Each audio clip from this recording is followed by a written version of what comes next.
আসসালামু আলাইকুম।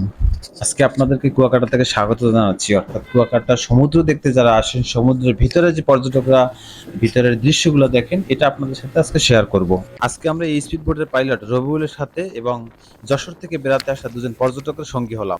যেহেতু সমুদ্রের ভিতরে এই ট্যুর, যে কারণে কিন্তু তাদেরকে লাইফ জ্যাকেট পরিয়ে নেওয়া হলো। এরপরে কিন্তু পাইলট তার গন্তব্যে ছুটলো। সে তার লক্ষ্য উদ্দেশ্য দেখছে, পর্যটকরা উপভোগ করছে।